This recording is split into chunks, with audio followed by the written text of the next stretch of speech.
Hello everybody and welcome to your Ares support guide.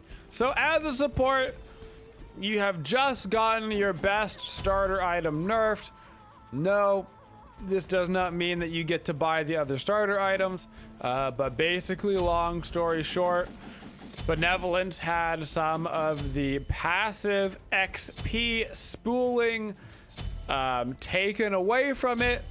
So you actually get a little bit less XP value out of Benevolence than you did before. But you still have to basically buy it, otherwise you fall behind in XP. You just fall behind in XP more compared to everybody anyway now, because Hi-Rez has decided. So we're still going to be doing with our normal support starter with the Benevolence tier 1 going into the Thebes, 4 health pods to handle the jobs in Sunder. Sunder also got nerfed recently. They just took 2.5% off of the current health damage. So instead of doing 10%, it does 7.5, and then the upgrade does 12.5%. Oops, instead of 15%. So I basically got a little bit of a nerf on both sides. Gonna be getting our Searing Flame at level 1 because of how fast it lets us clear. Now we've got the chains. You know what time it is. It's time to go aggressive. 1 chain, 1 sunder. 2 chain, 2 sunder. 3 chain, and a first blood or first blooded. On Ares, you're basically always gonna have lane pressure.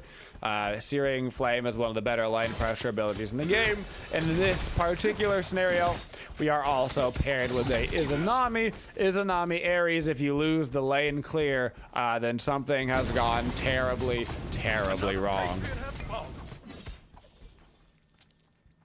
So nowadays on supports, since the boots are obviously no longer with us, the first item of choice for most supports is either a Wing Blade or a Gauntlet of Thebes.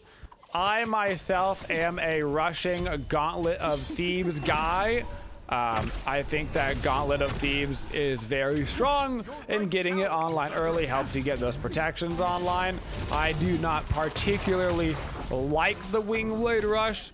The Wing Blade Rush is viable, and it's a great item to have on supports, but I do not like it as a first item. Second item, third item, sure, but first item, no thank you. Give me that Thebes. Particularly on an Ares, remember that Thebes does not count as a aura item until it is all the way stacked. So Thebes is actually a passive until you get it all the way stacked, and once you get it all the way stacked, it actually changes into an aura, which then procs as Ares passive, giving you that additional 30 magical power. Athena has come over to contest her purple buff, and she will lose her life for her insolence. Dual lane is all about that wave pressure. The faster you can clear the wave, the faster you can get the PvPing. Keep in mind that those archers do tons of damage in the early game, so you really have to clear them fast before you can actually go for the enemy team. Otherwise, they'll do just as much damage to you as you're doing to the enemy team. Make sure you split up those purple buffs if you do get the opportunity to grab 2 of them, because that purple buff not only gives you attack speed, it gives you that reduces nearby enemy protections by 10, and that aura does stack. So that can actually be minus 20 enemy protections if you give it to 2 separate people in the lane. Athena's kind of walked up towards it. You can chain through walls, so I'm gonna chain her through that wall, and that's gonna grab us yet another kill over here. For our level order on Ares, it is going to be 1. And then Ares is interesting because you obviously want to grab his ultimate at level 5, but his ultimate is not necessarily the ability that you want to max out next. I oftentimes on Ares will go 1, 3, 4, 2. Changes your best ability by far. It is not even close. Then I like to get the Searing Flames, really just embrace the fact that Ares is going to do a lot of damage. Then after that is typically when I go 4-2, although I do think there's an argument for going 1-3-2-4 and simply ranking up the ulti last. All it's going to give you is 75 more damage per rank up, compared to your 2, which is going to give a bunch of stats out to your whole team. So I do think it is actually viable to go 1-3-2-4 at Ares, but I like to embrace as much damage as humanly possible, which is why I go 1-3-4-2. There is no hiding from enemy ultimate down. As far as the builds on Ares, we're looking generically to get a lot of auras, as you always are in support. But on Ares, you're looking to get a little bit more auras when at all possible, because that's going to give you more damage from your passive. So if you can get the sovereignties of the world, the Thebes, etc., that is just going to be a bonus for you, because you're going to get more damage on your chains and all that good stuff.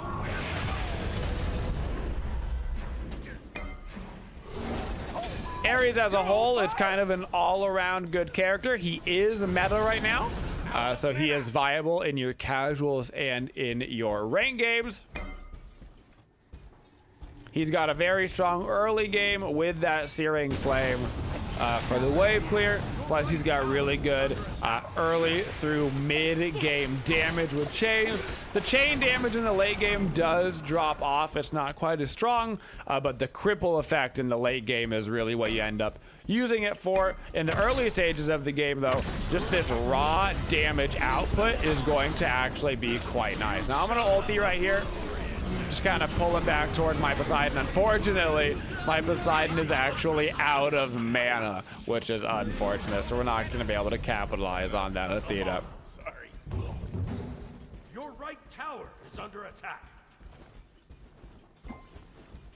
The Poseidon, though, is the exact type of character that you want to be running with an Ares. You want to be playing something that's got big wombo combo energy.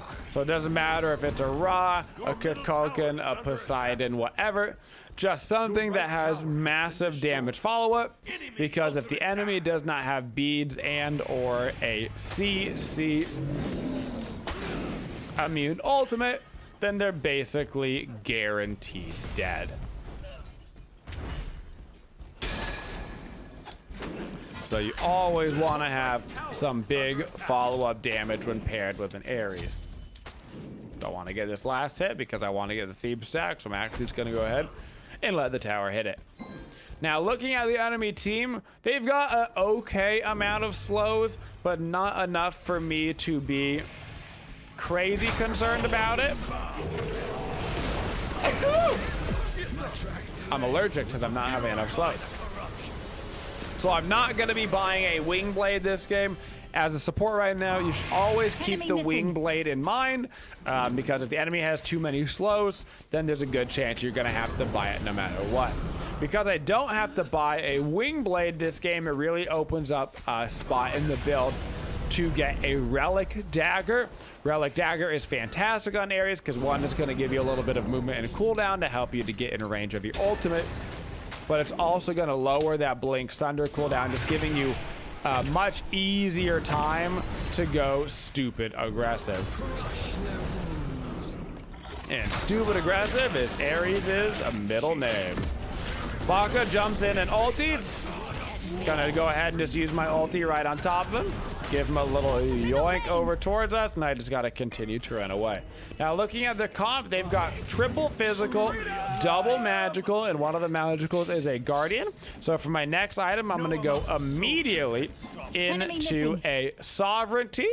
Get that aura effect from me and the team. You can also see that the Thebes is now fully stacked, and it went from being a passive to an aura. So now I get that 30 magical power. Once I finish the sovereignty, we'll get another additional 30 magical power from sovereignty. Relic Dagger becomes a pretty important item for Ares. After you get your Blink online. Before my blink, the lower cooldown on the Sunder is nice and all, but it's really about that blink ultimate initiation. That's when you want to have that relic dagger online. So we'll probably end up getting it this game around 4th item or so. Gonna throw out a deep ward here at top left. On Ares, you want to be putting out a lot of aggressive wards because chances are that you're gonna be rotating in looking for those ganks. So you want the deep ward out to have the ability to get as close to the enemy team as possible. You can also get blink as your first active on Ares if you want to have that at your disposal. But I find that not having Sunder in the duo lane can actually lose you the lane quite frequently. That extra burst damage that you get from it can help you win that engagement. So not having it, particularly because Sunder is 2 fires now, just made it really strong, even with the fact that it just recently got nerfed. They got a sentry ward at bottom right that we're obviously gonna have to deal with. They're all heading over towards that red buff. That's okay. We've got the chain out. That was actually a really good dash from that Athena to get away from that one. Now my Poseidon does have his ulti up, so I'm gonna pull the Athena over towards us, hit him with a Sunder, hit him with another Sunder. Not gonna have enough damage actually here in order to grab the Athena kill, but that's fine. We are still gonna get a lot of pressure on this lane. A win regardless. Now we get the back up. Make sure I'm buying, of course, another sentry ward on our back and finish that sovereignty right on up. Level 10. I'm gonna get level 12 pretty early this game actually, so I'm gonna grab the relic dagger 3rd instead of 4th. That way I can make sure it is online by the time I get into my blink.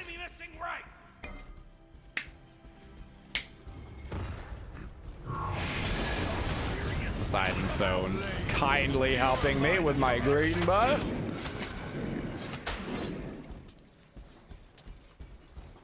So the one thing that Ares actually struggles with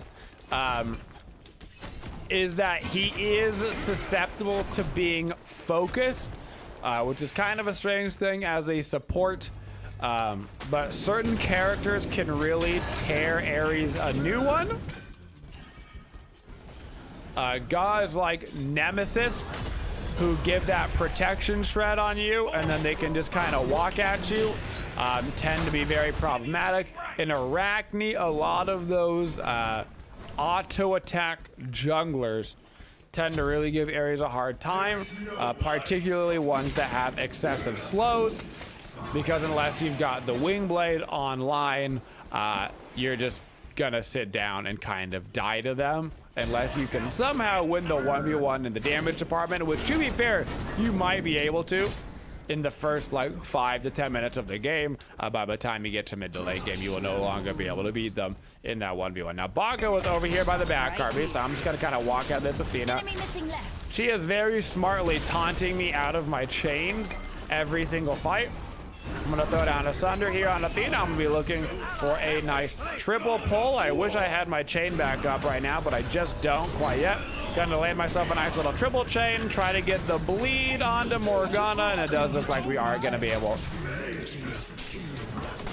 to finish up that kill. So for our standard combo on Ares, really it is just gonna be starting off with a Blink ultimate in a team fight. Blink ulti, you're gonna pull as many people towards you as you can, and then after that Blink ulti, you want to get your chain onto as many different targets as possible. There's actually a couple of reasons why you want the chain onto as many targets as possible in the middle of a team fight. One is the fact that your chains each individually cripple, so if you hit 3 different targets with your chain, that is 3 targets that have now been crippled, not able to use those getaways. It also is going to give you increased movement speed per chain on a individual target. So you can't like use all 3 chains on one target and get that max speed. You have to hit different targets in order to do so. So you can see like right now I've got that double shackle on my bar. That meant that I had 2 people, so I was getting the double buff. And 3, it also interacts with your 2. You get bonus protections out into the world for your team by making sure you've got those chains onto as many targets as possible. So I'm actually gonna run right back into these guys because I just got my ultimate back up. Gonna yoink him right into the tower, hit him with the thunder. Looks like they had CC immunity up on Morgana and Gilga, but we're gonna be able to grab a quick kill onto the Athena. So a lot of reasons to land that chain on as many people as you can. Look at this, perfect timing. Relic Dagger gets finished right as we get into our blink. I'm also gonna rank up my Sunder and grab another Sentry Ward just so we can get some additional damage on these tankier targets online, particularly this Gilgamesh, who is now level 15.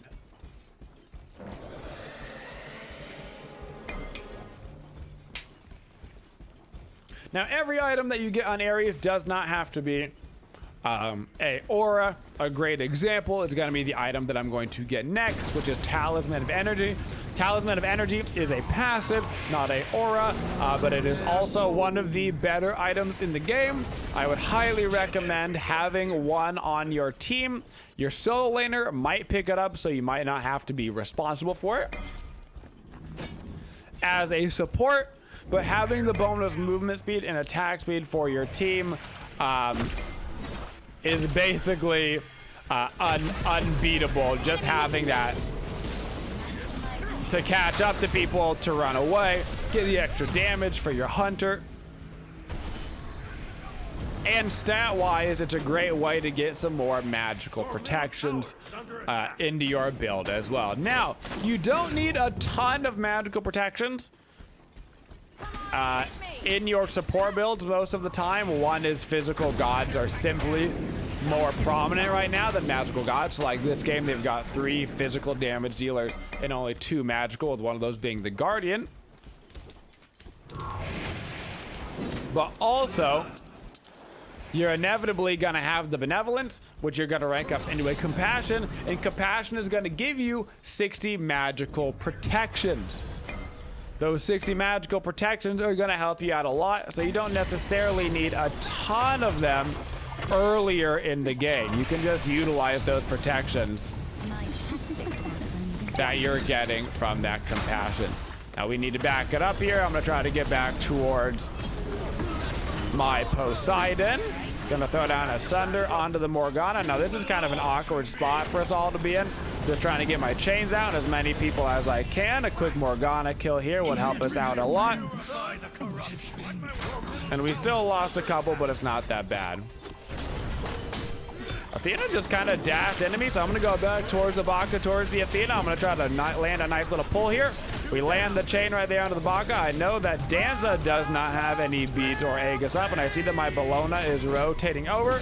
So I'm gonna try to rotate myself towards the Bellona, use my 2 on her and the Arachne. Try to peel a little bit here for my Arachne. Go ahead and land that chain. These Athena taunts are really messing up my chains. So this is actually, you only have a certain amount of time between your casting of chains in order to cast it again. In general, you want to wait just a tiny little bit. You don't want to spam your chains 1, 2, 3 right off the bat if it's gonna be on the same target. Spamming your chains as fast as possible to get them onto 3 targets. Go for it. Getting the cripple effect as fast as possible. The bonus movement speed. All of that is great. But if you're going to do it on one singular target, maybe you're just having a 1v1, there's only one person around, you want to cast it and then typically wait about half a second. A good rule of thumb is to auto attack in between the chain. So if you chain, auto attack, the reason why you're going to do that is because, one, you're going to get more damage out total, because every time you land the chain, it's basically resetting the timer on the chain and that bleed damage. So you're going to get a little bit more damage out of it. And also, you're going to extend out the total cripple duration. Enemy spotted. For the unworthy. You're just trying to elongate how much time the actual chain is on the target. Now I've gotten myself a Talisman of Energy just to make myself a little bit faster. Talisman of Energy plus Ares Change plus Relic Dagger, and I'm actually quite speedy. Plus, as you can see, I've got a lot of hit points and a lot of HP 5. You can see I'm landing those auto attacks in between the chains just to make sure that the Athena is going to be crippled for the entire time.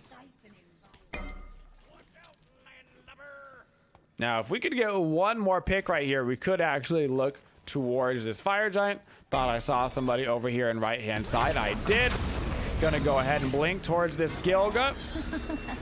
See if I can't force him to use anything. Don't really want to ulti him right now. I want to wait for more people to be here. There we go. We get the Bakasura over here. So now I force the Bakasura beads and the Gilgamesh beads instead of just one of them. Bakasura also ultied, so we got a lot of value out of that one little blink ulti combo. Gonna get a nice deep ward out because it seems like they can see me, and they could. At this point, we can probably just group up and look for some fights. Don't have any ulti or anything up, so we can just go shove mid. Keep an eye on the mini map in case some of my squishies get ganked from behind, and if they try to defend a tier 1 tower, they're gonna have a really bad time. Gonna run straight forward. Looks like there's a Danza trying to come in here. He's a little bit greedy trying to path in on that. Try to see if I can't force any more actives out of them. Not gonna be able to get an active out of Morgana, but now we do have the creeps here in mid lane, so I can run back towards them, throw down a Sunder onto the Athena for that bonus damage. Try to hit them with some chains for the cripple effect. Gonna take the tower for as long as I can before I have to reset it back out. You're on fire! Holy shit! You're on fire! As soon as we get level 17, we want to make sure we back up and finish that Compassion. Compassion is a ridiculously strong starter item when you get that Benevolence ranked up. It is nasty. Now I do have my ultimate up, but it doesn't look like I'm quite gonna be able to get into range to any targets that I feel like we can kill. So I'm gonna call for the retreat right here and the attack of the Gold Fury. Grab our Compassion, and then for our last item, you really do have a lot of options on Ares. Looking at my team this game, a Shogun's Kusari wouldn't be horrible, but that's going to give me a lot of magical defenses, so I don't necessarily need that. So I'm going to go something a little bit more selfish. I'm going to go into the Pridven. Pridven, while being a slightly more selfish item, is actually also really nice for your team because this means that my ultimate is going to be on a very, very low cooldown. So I'm going to be the ultimate beads burning boy. I also have plenty of HP with this build already, so I don't need any more. So I can get away with going a strictly protection item. Help me live through that ulti when I land getting that nice little bonus Pridven shield. Right here. At this point, I'm trying to wait as long as I can, so that way the Athena taunts first before I actually use my chains, so I'm not getting taunted out of it. Now my Poseidon's getting rotated on the back, so I need to come back to help him. Throwing down a little Sunder right here. I'm throwing down my ulti as well. Should be able to pull this Athena. She's not really my main target that I wanted to go for, but if I can keep them distracted here on the side, that's actually gonna be a massive win. Just waiting for the rest of my team to come in. Quick little chain onto both of them. Athena's not gonna be able to dash out of here, which means we're gonna be able to get that kill, and we might actually be able to put this game away. We've got the Oni creeps. I've still got my blink up. I can tank this for us.